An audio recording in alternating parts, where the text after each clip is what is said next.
Music Grade 6 Lesson 1 Identifies the values of the notes and rest used in a particular song and differentiates orally among time signatures.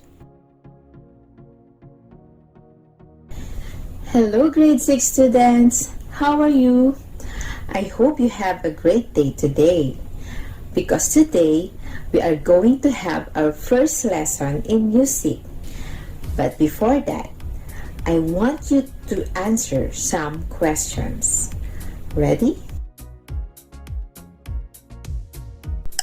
Have you watched a parade before? Perhaps a drum and lyre presentation or a live band presentation? Do you want to learn how to play those instruments and be one of them? How do you feel every time you hear the beats of the drums?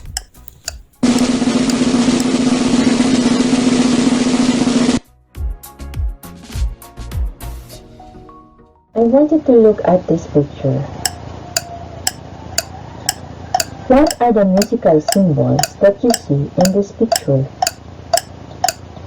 What do you think are their functions in music?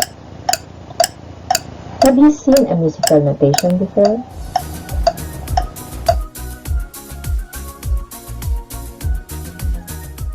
You're right. It is written on a piece of paper used by conductors, pianists, and other musicians during a musical performance. As you can see, we have here musical symbols arranged in musical staves, and among these symbols are called musical notes and rest.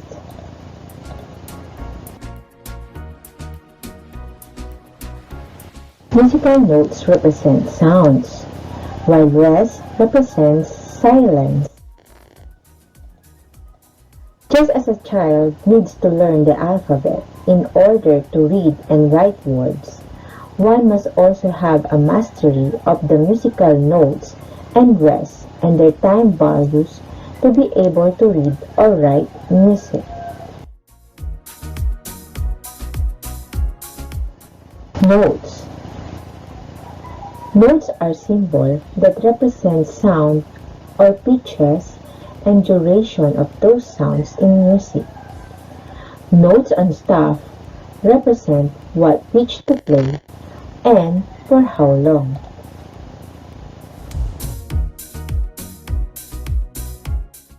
There are three parts of a note.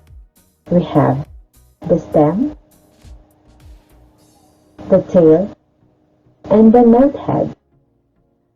These are the three parts of a note.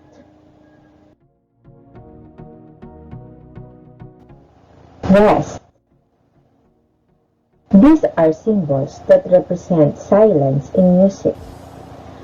Rest are musical symbols used to designate when to pause and not to play. I have here a video presentation that will tell something about musical notes. I want you to pay attention and listen carefully from this video. Are you ready? Let's get it on.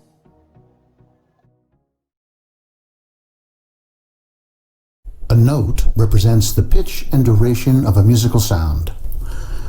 Let's begin with duration or note value. Here are 5 note values. A whole note, which is a circle.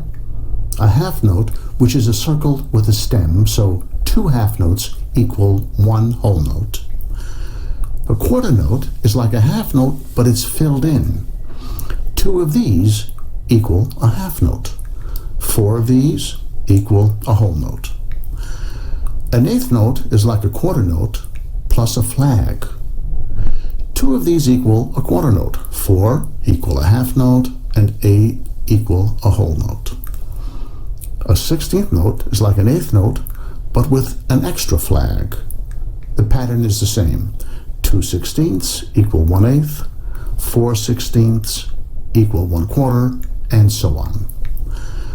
These flags can also be connected and the stems can go up or down without any change to the duration or length.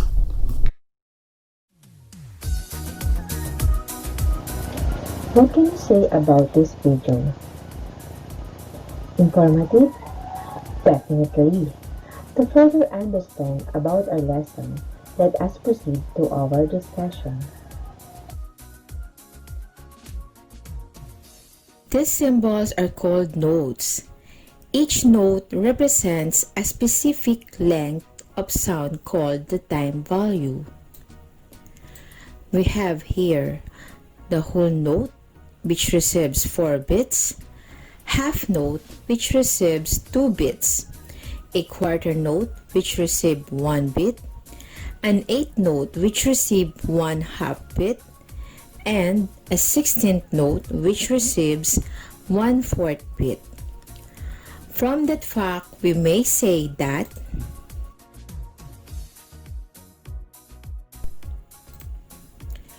a whole note receives 4 bits, which is equivalent to 2 half notes, which each receives 2 bits. 2 half notes are equivalent to 4 quarter notes, which each receives 1 bit. 4 quarter notes are equivalent to 8 eighth notes, which each receives half bit. And 8 eighth notes are equivalent to 16 16th notes, which each receives 1/4 bit. Hence, the total value of a note can be composed using the value of the other notes. For example, half note plus quarter note plus eighth note plus 16th note plus 16th note is equivalent to a whole note. Rest are musical symbols that represent silence. A rest signals the musician to pause or to take a quick breath in a specific time duration. The whole rest receives 4 bits. Half rest receives 2 bits. The quarter rest receives 1 bit. Eighth rest receives 1/2 bit. And 16th rest receives 1/4 bit. From that fact, we may say that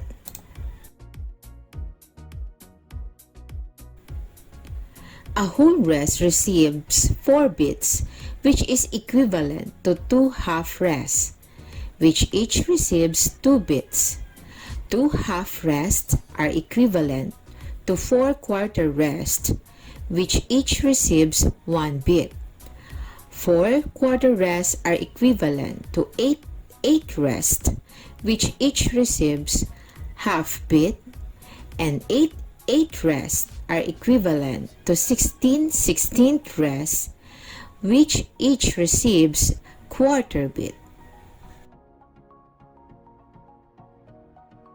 Hence, the total value of a rest can be composed using the value of the other rest.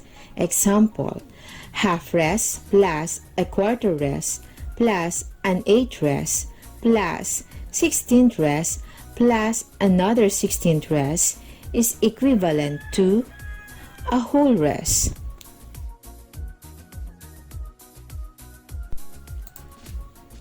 Let's now have both notes and rests and their time values in one table. Whole note and whole rest both receives 4 bits. Half note and half rest both receives 2 bits. Quarter note and quarter rest both receives 1 bit. Eighth note and eighth rest both receives half bit.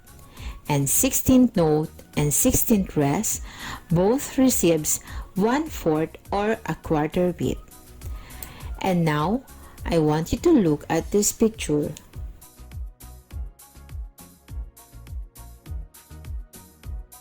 What can you say about this picture? Very good. In this picture, there is a music conductor that uses hand gestures to signal or direct a choir or an orchestra. Can you still remember the different time signatures that you learned in the past? The most common time signatures that we have are 2/4, 3/4, and 4/4.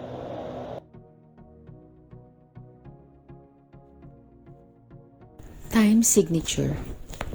It is the number written at the beginning of the staff after the clef sign. It will guide the musician in performing a musical piece in correct rhythm and timing. The upper number tells us the number of beats in every measure, while the lower number indicates the kind of note that receives one beat. The time signature will also help us perform a musical composition in correct timing. The notes and rest are grouped accordingly by means of the time signature. It signifies the meter of a particular song. Now let's have 2/4 time signature. 2/4 time signature indicates that there are 2 beats in every measure, and every quarter note or rest will receive 1 beat. As you can see in this musical score, there are 2 beats per bar, or what we call measure. Meaning, 2/4 time signature indicates that there are 2 beats in every measure, and every quarter note or rest will receive 1 beat.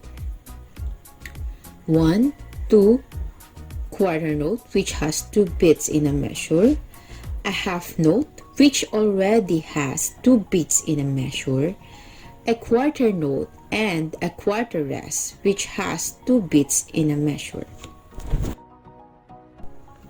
How about 3/4 time signature? 3/4 time signature indicates that there are 3 beats in every measure, and every quarter note or rest will receive 1 beat.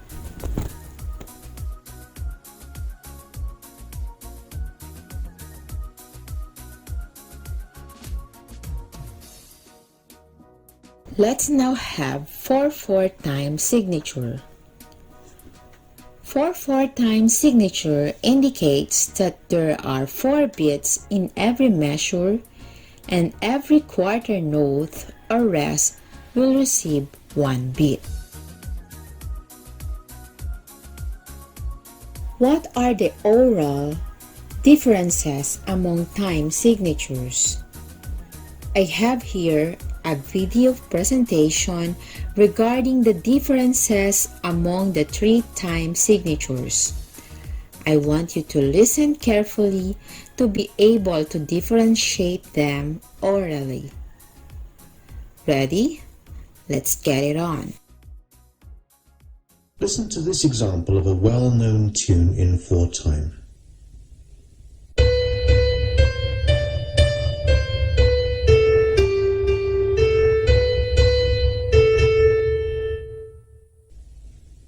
Now here it is again, as if it were written in 2 time.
Do you know now how to differentiate the time signature by merely listening to the bits of music?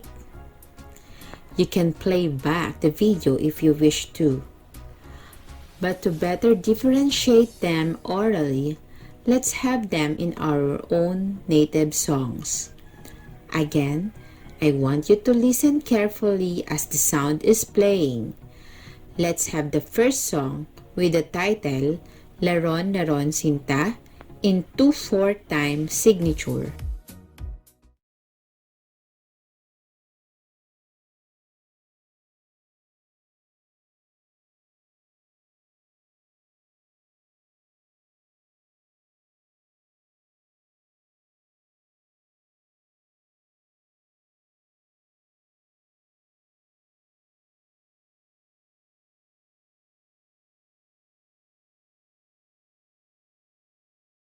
Now let's have Harana sa Bukid in 3/4 time signature. Tao po may bahay, mabagsik ang aso, buksan ng bintana, tayo'y magpandang kung walang gitara, maski na bilao, makita ko lamang ang dalaga ninyo. And lastly, Bayang Sinta in 4/4 time signature.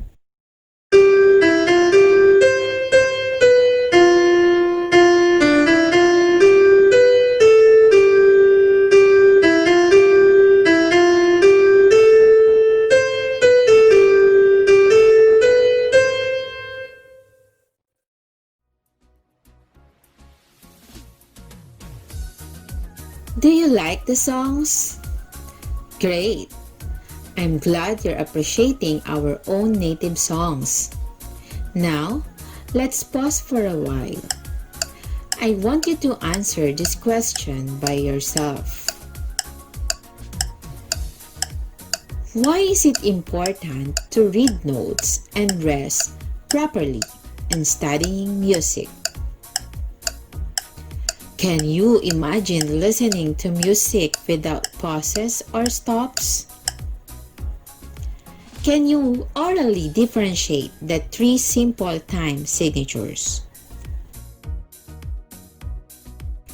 Remember, notes are symbols that represent sound in music.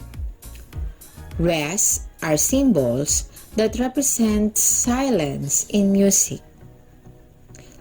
Observing the correct time value of the notes and rests is important to achieve the correct rhythm when performing a musical piece. Time signature is a pair of numbers drawn at the beginning of the staff. It indicates the number of beats in a measure and the kind of note that receives one beat. The most common and simple time signatures are 2/4, 3/4, and 4/4 time signatures. Now let's try this one.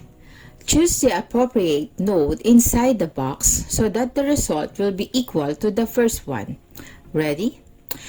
Half note is equal to a quarter note, an eighth note, and what kind of a note? Correct! Another eighth note is needed for the notes to be equivalent to half note. Whole note is equal to a half note, a quarter note, and what kind of a note? Great! A quarter note is needed for the notes to be equivalent to a whole note. And lastly, what note is needed so that an eighth note and a 16th note will be equal to a quarter note? Good job! The answer is 16th note. Now let's try this one. Choose the appropriate threads inside the box so that the result will be equal to the first one. Ready? Half rest is equal to a quarter rest, an eighth rest, and what kind of a rest? Correct. Another eighth rest is needed for the rest to be equivalent to half rest. Whole rest is equal to a half rest, a quarter rest, and what kind of a rest? Great! A quarter rest is needed for the rest to be equivalent to a whole rest. And lastly, what rest is needed so that an eighth rest and a 16th rest will be equal to a quarter rest? Good job! The answer is 16th rest.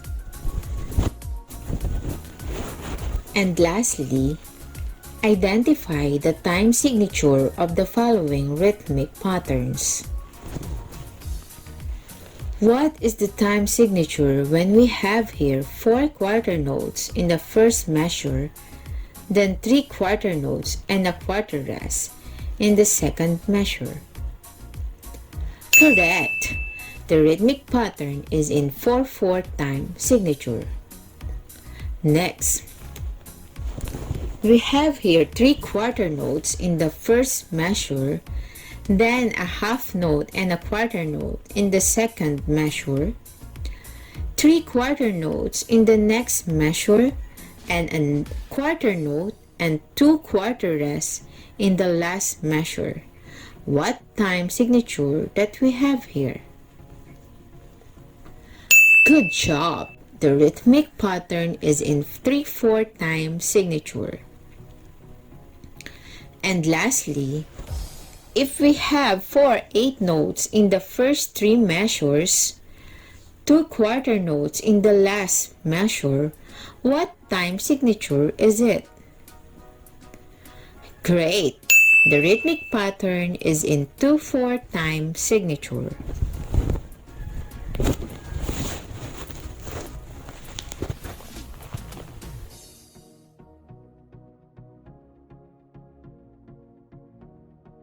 Doing great! Now I want you to get your music notebook and try to answer the following exercises. Okay? Get your notebook now.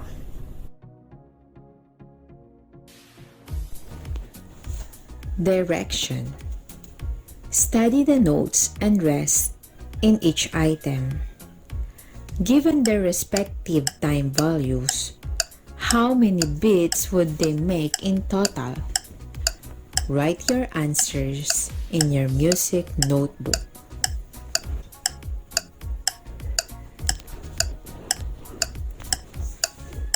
Are you done? Let's check. For number 1, a quarter note plus an eighth note plus 2 quarter notes equals? Correct. The answer is 3.5 beats. Number 2, half note plus quarter rest plus a quarter note equals 4 beats. Very good. 3 quarter notes plus a quarter rest is equal to? Good job! The answer is 4 beats. Number 4, half rest plus half note plus an eighth note is equal to? Great! We have here 4.5 beats. And lastly, 2 quarter notes and a whole note is equal to? Good job! The answer is 6 beats. For the next activity, we have here direction. Listen to the music being played. Identify the time signature and write your answers in your music notebook. Ready? Begin. Tao po may Mabagsik ang aso, buksan ng bintana, tayo'y magpandango. Kung walang gitara, maski na bilao, makita ko lamang ang dalaga ninyo.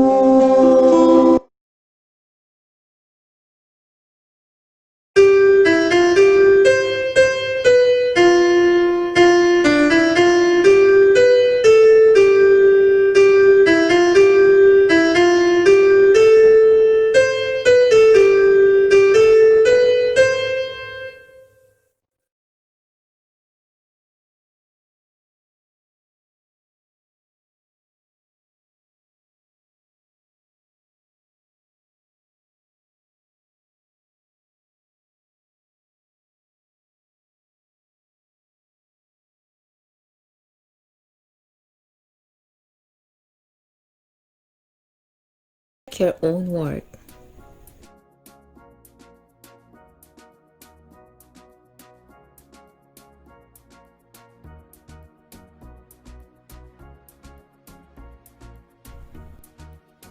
Did you get all the correct answers? Great! I want you to give yourselves a very good clap, and it goes like this. 1, 2, 3, very good.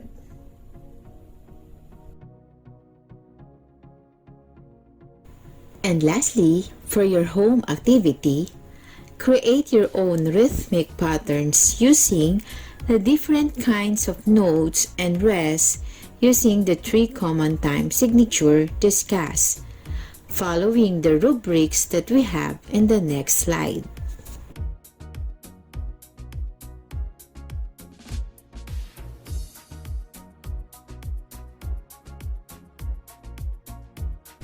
And that's end our lesson. I hope you enjoy and really learn something from me today. Do not go outside. Keep safe. Bye.